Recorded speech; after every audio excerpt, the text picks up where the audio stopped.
I am a 30-year-old man who lived with my former girlfriend from the age of 16 to 23. My partner and I talked about marriage and the prospect of having children at this period. We tried to get pregnant when we were 21 years old, but we were never successful. When we visited the doctor to discuss our infertility, I was informed that I was the source of the issue. I was basically told that I was unlikely to ever become pregnant and that I was infertile. Although my partner and I were devastated, she insisted that we should give it another shot, and we could consider adoption if it doesn't work out. This made me pleased and grateful because it finally gave me hope. We decided to look into adoption if, by the time we were 25, I couldn't conceive her. After 2 more years of trying, at the age of 23, she informed me that she was expecting a child. I was overjoyed. It took me about 5 months to get over my ex's revelation that she didn't think the baby was mine. She was crying by now and admitted to me that she had slept with my 33-year-old brother somewhere around the time she became pregnant, and she was certain it was his. She was dead on. The baby belonged to my brother, not me. They both expressed regret to me, but I felt completely deceived. To make matters worse, they had another child together, so their excuses meant absolutely nothing. I had lost contact with him by late January at this point. Regretfully, my former partner lost her life in a vehicle accident while carrying their 3rd child. My brother asked our parents if they would be willing to let him and my nephews move in with him because he is having trouble taking care of them, so I think he is not dealing well enough. Since my parents and I live very near to one another, they told me this. They confirmed that to me and said they were thinking about it. This infuriated me, so I told them that my nephews were not their problem. Rather, they belonged to my brother. I asserted that if he wasn't capable of raising children, he shouldn't have gotten married. My parents informed me that they weren't asking. Rather, they were informing me and wanted to let me know in case I was uncomfortable, since they know I see them frequently. I hung up after telling them they didn't need to worry about me seeing them anytime soon because I was still unhappy. They attempted to phone me once more, but I did not answer. Since this occurred roughly 2 weeks ago, my brother and his nephews have been living with my parents. I haven't spoken to my parents since, and I haven't returned their calls either. Yesterday at around noon, my parents arrived at my place and informed me how upset they were that I hadn't visited or answered their calls. They claimed they were only attempting to support their son and had no intention of hurting me. I informed them that I couldn't control who they housed and that I understood their desire to support my brother and nephews. Then I apologized and informed them that I couldn't make them feel better if they were harmed. But as long as my brother and nephews are there, I have no desire to go there or answer their calls. I replied that although they were free to come see me whenever they pleased, I would no longer be doing the same. My mother broke down in tears and begged me to just consider things from their point of view, accusing them of being punished for trying to support their son. After a while, they departed, and although it hurts to see my mother cry, I'm not sure if I did anything wrong. Anybody can live with OP's parents, and OP is free to choose not to visit if it causes OP discomfort. However, this drama is far from over. I believe that during the holidays, OP's parents will want him to make peace with his brother and nephews and will hold OP accountable for not forgiving them even though they are innocent. Given the circumstances of their upbringing, it seems sense to not wish to be a part of their lives. Let's now hear what the community has to say. Says WLFWWRTR. Not the jerk. Your ex-brother betrayed you in a way that you will never forget, and your parents need to know that. The reminder of such betrayal is his children. Although you haven't requested that they refrain from assisting the kids, you don't want to hear them over the background of every conversation. You wish to remain ignorant about them. Within their own home, individuals are free to do as they choose, but that doesn't give them the right to invite you along. Not the a-hole, says Tommy Nur's Ghost. Your mother said you weren't seeing things from her perspective since she didn't pay attention to a word you said. You informed them straight out that you didn't have the authority to stop them and that you understood their need to support their son. You then make a deal, saying that you won't see your parents but will welcome their visit. You have accepted their right to assist their child. You have done your best to uphold your boundaries with your brother, and you have provided a way for them to stay in touch with you. You've made the best decision you could have made in an otherwise awful circumstance. Now it's your mother's turn to stop acting like you're the issue and start paying attention to what you have to say.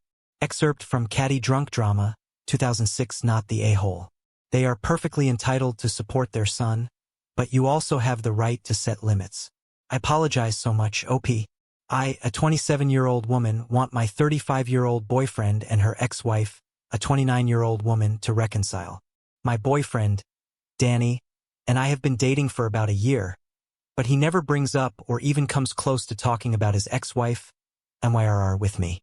Their 5-year-old son, who he visits or brings to his house every weekend, is the only thing I know about them. His son recently received his daycare certificate, so I asked him to supper at their request. I was hesitant to come at first, but Danny insisted on bringing me. When Saturday finally arrived, we had dinner at MYRR's place. I thought she would treat me like a bee, yet she greeted us with warmth. She introduced me to their child and is very kind and laid back. Her home has a warm, inviting, pleasant scent. It truly feels like home. While their toddler and Danny are playing, I asked her if there was anything I could do to help her make supper. She advised me to go ahead and form a bond with the boys, saying she can handle it. She and Danny were pretty casual during our supper, neither too friendly nor too sour. They're also not far away. MYRR asked questions about me and whatever you could discuss on the initial meeting instead of talking about anything that would make me uncomfortable. Their son Ian is really well behaved, giggly, and courteous, so I know she's a fantastic mother. I've observed that they both respond to whatever inquiry Ian poses, regardless of how absurd the query may be. I also saw the grief and affection in Danny's eyes as he gazed at me. He never gives me that kind of look, so I know. When I stated that I live alone and always order takeout, MYRR packed me some food for when we were ready to head home. I was deeply moved by this. I've been holding it inside of me, but I finally had enough and asked Danny about how things ended since he had a lovely wife and a well-behaved, active son. When Danny pulled over, I assumed he would want me to get out of the car, but instead he began telling me all about how he had cheated on her while she was abroad honoring her mother's passing. He had intercourse with a female who was also one of their mutual friends. She surreptitiously recorded the encounter and forwarded it to MYRR. Mir slept in Ian's room and gently informed Danny that she knew when she got home. She didn't say anything to him, not even a swear word. Danny told me how he attempted to stop her, but she said nothing and shut him out totally. She just said, "Serve the divorce papers and I'll sign it. Just make sure I have sole custody and you have visitation days." He heard M crying the night before he left the house, and though he wanted to soothe her, he was worried that he might make things worse for her. Danny was so angry at himself for cheating on her and never getting the chance to console her during her mother's grief. He remarked that M seemed too good to be true, but in reality, she is always there for her friends and family as well as for him. She would visit his parents and bake cookies for them, cook for his buddies while they watched football and drank beer together. She watches his nephews, and she has never once voiced dissatisfaction with her care of Ian. She is incredibly patient with Danny and never picks on him. He has never cried before, that's for sure. This is a large man, and he's crying like crazy. He assured me he liked me and didn't use me as a means of moving on and apologized. I didn't feel like I was being used during this entire revelation. I experienced both his anguish and his love for his family. He said he was intoxicated and didn't even know what occurred the next day when I questioned him about why he had strayed. I've changed, but he hasn't. I thought I was in the way. M isn't dating anyone right now. She stated that she intended to concentrate on raising Ian and finishing her legal education. Although I like Danny, MYRR is too good for me. Shall I end our relationship and assist him in getting back together with MYRR? She is against his return. I fail to see why Op believes she is preventing them from reconciling. He betrayed her trust at the most inopportune moment, simply because Op believes they are a perfect match. When she was grieving for her mother, he did not support her. She overcame both that and his adultery on her own. Yes, she doesn't need him in her life, but maybe Op might think about it. Let's now hear what the community has to say. Pickle Ruler 67 advises leaving them alone if they are peacefully cooperating as co-parents. He caused her great pain. In all likelihood, she will never want him back. Errors occur and he let her go. That is beyond your power to correct. If you attempted, you'd hurt yourself, him, and his ex-wife. I'm never good at giving advice, says this biological cookie 14, but M looks like a pretty strong person, so perhaps she knows what's best for her. No, don't do that to Mir, says Averiana. She is worthy of better. Update. I made the decision to meet Myrr and hear her account of events. In order to avoid shocking her and putting her in an awkward situation, I also informed her in advance of the purpose of the meeting. We met at her residence after she gave her okay. Danny has no knowledge of it. I informed her of my curiosity and what Danny had told me. Although Em appeared dejected, she confided in me that, despite her desire for Ian to have a full family, she could no longer imagine herself with Danny. That their current parenting style, which is effective for all of them, is the best they can do for Ian. When her mother passed away, she said that Danny had expressed a desire to attend, but he would need time to obtain a visa. The burial was already planned, and she wouldn't be able to visit her mother one last time while Danny's visa was being processed. Then she told me that she confronted the woman before leaving for home, claiming that she was unaware that she was filming and that they were both intoxicated. However, given that the camera was positioned so that everything was visible and steady, it seems a little strange. I won't go into the specifics of the altercation, but she hit her even though she didn't push her farther.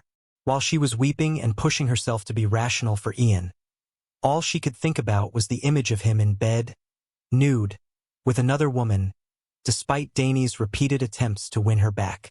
The video, which she showed me, was barely 37 seconds long. You hear groans and groaning, as their friend was moving on top of Danny. She never realized he was depressed since, first of all, he never indicated that his friends would visit while she was abroad and, secondly, Danny didn't even bring it up to her because he claimed to be intoxicated and didn't even realize what had happened until Em showed him the film. Em is ready to support Danny in any way she can if and when he feels depressed, as long as he truly feels that way. However, everything will continue to be the same between their families. She only recently learned that Danny severed all ties with his friends after their divorce was finalized, but she chose to avoid asking why and to limit her interactions with them. We both now believe that it has something to do with what transpired that evening and that Danny has not told us everything there is to know. She claimed that she and possibly Danny had moved on and that all they wanted was to be present for Ian through his entire growing up process. Furthermore, it makes no sense for them to try to go back in time and alter the course of their choices when everything worked out well. She informed me that the reason Danny introduced me to Ian and her was simply because he truly loves me and is making progress. Although their relationship was far from ideal, she claimed that since they tried their hardest to work things out, they were able to go so far as to bring Ian into the world. Indeed, they faced financial difficulties, emotional difficulties, or even minor issues like Danny forgetting to put his socks in the washing basket or her tardiness in getting dressed. However, she was surprised by Danny's infidelity. Other than calling it quits there and then, she had no idea how to respond to or face the circumstance. Because Danny might still believe that she despises him and is still burdened with the guilt of having caused her the worst possible harm, she asked me if she could speak with him in private. Perhaps all they require is a satisfactory resolution and total pardon. She reassured me that Danny is a decent man and that their relationship's ending shouldn't define who he is. Rather, it was a part of their lives that belongs in the past. She clarified that she wasn't still stuck on her feelings for Danny, despite what most people might think, and that she made the decision to be single in order to concentrate on growing Ian. I asked her if it would be wise to recommend treatment to Danny, and she responded that if Danny says yes, she will do everything in her power to support him. She also advised me not to press the issue if Danny initially declined my suggestion. We both came to the same conclusion, that Danny is holding something about their mutual friend inside of him, that none of us were aware of. In reference to what B had done to them, she playfully claimed that B had gotten away with murder. She claimed she didn't care where she was, and that the last information she knew about her was that the common acquaintance had left town. It was incorrect of me to assume that they ought to get back together without taking M's suffering and her healing needs into account. I expressed my regret to her for causing her to relive this distressing experience, but she informed me that it's a tiny price to pay for someone else's comfort. My choice to stay with Danny may seem strange to you, but M is correct. They went through a really unpleasant experience, but neither they nor I can undo it at this point, and Danny is focusing on himself. Never once did I question his sincerity towards me. The joke's on me if everything else fails, but I love the guy too much not to try our relationship. I'll make an effort to speak with him and support his recovery. I concur that I shouldn't evaluate myself against her. She is an incredible woman, someone we should all strive to be like, and she and Ian should have the finest life has to offer. I am a 54-year-old woman with 3 children, 2 sons and a daughter. With every one of them, I have an incredible bond and I'm really proud of them. Catherine, my 24-year-old daughter, is the youngest of her siblings. She has always been exceptionally intelligent. Throughout her life, she has succeeded in all she has attempted, and she is currently on a great route for her future and profession. Her emotional intelligence lags somewhat behind her other abilities, though. Haley, a 25-year-old woman, and Catherine began dating approximately 2 years ago. I could see as soon as she brought her home that Haley, in contrast to Catherine, was a materialistic girl who was just interested in herself. Haley was the complete opposite of Catherine, who is extremely sensitive and gentle, and who cherishes a stronger feeling of family and belonging above all else. I alerted Catherine at the time, but she ignored me. I didn't bring it up again. Turns out I was correct for the previous 2 years.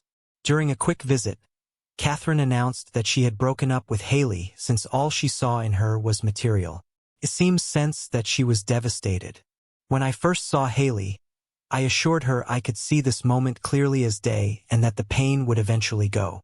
Catherine told me that by telling her, "I told you so" at this particular moment, I was being disrespectful. I responded that it was obvious from the start that they wouldn't work out, and I was merely stating that Haley wasn't her type and, to be honest, wasn't a good fit for our family. She treated me coldly and hasn't phoned me this week, which is strange considering we usually talk on the phone once a week. Was I being a jerk over this? The a-hole is you. At that particular moment, your daughter needed a "that sucks," "I'm so sorry," or a "how can I help you?" Or even just a hug. She didn't need a "I told you so." Instead of using the occasion to console your child who had recently ended a relationship, you made it about you and your position of superiority. Fantastic work. Regretfully, we shouldn't disparage the ex-partners of our loved ones. There's a reason they fell in love with this individual. Although it makes us feel better, telling someone, "I told you so," doesn't make them feel better. You have little choice but to be as encouraging as you can, refraining from passing judgment on Haley. The a-hole is you. When someone is down, why kick them? I don't think your relationship is as wonderful as you believe it to be. Your daughter seems to have learned of the breakup long after it happened, and she has never confided in you about her relationship issues. Perhaps stand back and consider why.